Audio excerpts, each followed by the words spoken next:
पीक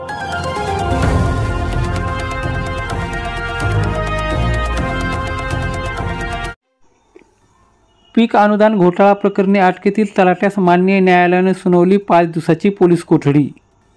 शिवाजी श्रीधर ढालके अटकेतील तलाठ्याचे नाव, तर 25 तारखेपर्यंत सुनावली पोलीस कोठडी। पीक नुकसान अनुदान घोटाळा प्रकरणी महिनाभरापूर्वी अंबड पोलीस ठाण्यात दाखल गुन्ह्यात आर्थिक गुन्हे शाखेने दुसऱ्या आरोपीच्या मुसक्या आवळल्या असून काल दिनांक 19 सप्टेंबर रोजी अमरावती येथून त्यास अटक करण्यात आली आहे।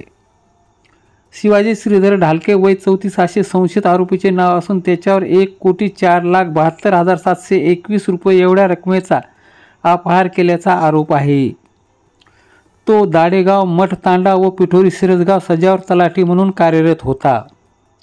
अंबड येथील उपविभागीय अधिकारी कार्यालयातील सहाय्यक महसूल अधिकारी विलास कोमटवार यांच्या तक्रारीवरून सर्व 28 आरोपींनी 24,90,77,811 रुपयाचा शासकीय रकमेचा अपहार करून पुरावे नष्ट करण्याचा प्रयत्न केल्याप्रकरणी 28 जणांविरुद्ध अंबड पोलिसात गुन्हा दाखल करण्यात आला आहे।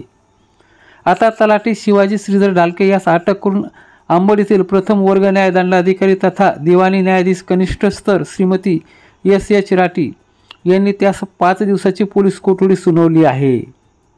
सरकारी पक्षाच्या वतीनं श्रीमती छाया घाटगे यांनी न्यायालयात बाजू मांडली, तर आरोपी शिवाजी श्रीधर ढालके यांच्या वतीनं प्रसिद्ध विधिज्ञ सचिन मुंडलिक यांनी बाजू मांडली।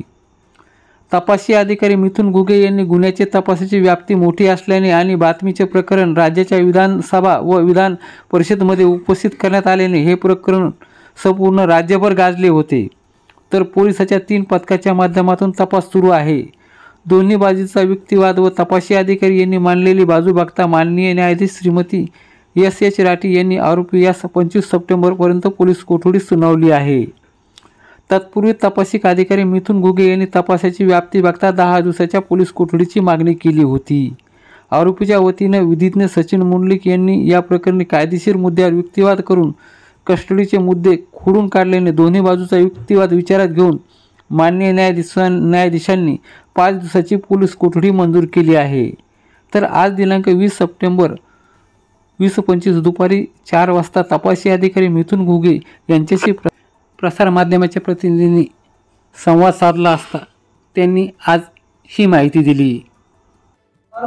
सर, अपहार घोटाळा प्रकरणी एक दुसऱ्या आरोपीला तुम्ही जेरबंद केले, किती दिवसाची पोलीस कोठडी मिळाली आणि पुढे काय त्या संदर्भात तुम्ही काय सांगा? अतिवृष्टी अनुदान घोटाळ्याच्या अनुषंगाने जो तपास सुरू आहे त्या तपासामध्ये आज शिवाजी ढालके हे महसूल अधिकारी अटक केलेले आहे। ते अमरावती शहरातून काल आपण ताब्यात घेतले होते, आज मान्य न्यायालयासमोर हजर केले। न्यायालयाने त्यांची 5 दिवस पोलीस कस्टडी रिमांड दिलेली आहे। आणि मला एक सांगा सर, बाकीचे इतर आरोपीसाठी आपण काय प्रयत्न करताय किंवा वगैरे जप्त करणार का? इतर आरोपींच्या अनुषंगाने मान्य पोलीस अधीक्षक साहेब यांनी 3 स्वतंत्र पथके तयार केलेली आहे। पथकांच्या माध्यमातून आरोपी अटकेची कार्यवाही सुरू आहे। येणाऱ्या कालावधीमध्ये राहिलेले आरोपी अटक होतील आणि त्यांच्या प्रॉपर्टीच्या संदर्भाने संबंधित विभागांशी पत्रव्यवहार झालेला आहे, तीही कार्यवाही सुरू आहे। आपलं नाव? मी सहाय्यक पोलीस निरीक्षक मिथुन घुगे, तपासी अधिकारी। आर्थिक गुन्हे शाखेकडे सदर गुन्ह्याचा तपास आहे। सदर गुन्ह्याचा तपास सध्या सुरू आहे। तपासाअंती ज्याही बाबी पुढे येतील त्या अनुषंगाने तपास आणि गुन्हे अन्वेषण आर्थिक विभाग यांच्या मार्फत आरोपी शिवाजी श्रीधर ढालके यास अटक करून प्रथम वर्ग दंडाधिकारी अंबड येथे हजर केले। संबंधित तपासिक अधिकारी श्री घुगे साहेब यांनी प्रकरणात आरोपीची 10 दिवसाची PCR ची मागणी केली होती आणि प्रस्तुत प्रकरणात मागणी करीत असताना PCR साठीचे कोणतेही संयुक्त ग्राउंड न देता केवळ फक्त मोठा अपहार आहे असं दर्शवून 10 दिवसाची मागणी केली होती। या संबंधी आरोपीतर्फे मी विधिज्ञ म्हणून त्यांची बाजू मांडली। आदरणीय कोर्टाला सर्व मुद्दे सूत माहिती पटवून देऊन आदरणीय कोर्टाने प्रस्तुत प्रकरणात प्राथमिक तपासावर गुन्हा असल्यामुळे दिनांक 25/9/2025 पर्यंतचा PCR मंजूर केलेला आहे। या प्रकरणात मी असं सांगू इच्छितो की हे केवळ फक्त काही ज्याच्यातील जे मोठे जे अधिकारी त्यांना ओळखून केवळ छोटे छोटे जे सेवक आहेत त्यांनी या गुन्ह्यात गौरवण्यात आलेले आणि सदरचा गुन्हा हा तपासाच्या प्रगतीवर आहे। आपलं नाव? माझं नाव ॲडव्होकेट सचिन विश्वनाथ मुंडलिक, अंबड जिल्हा व सत्र न्यायालयात मी वकील म्हणून व्यवसाय करतो। धन्यवाद.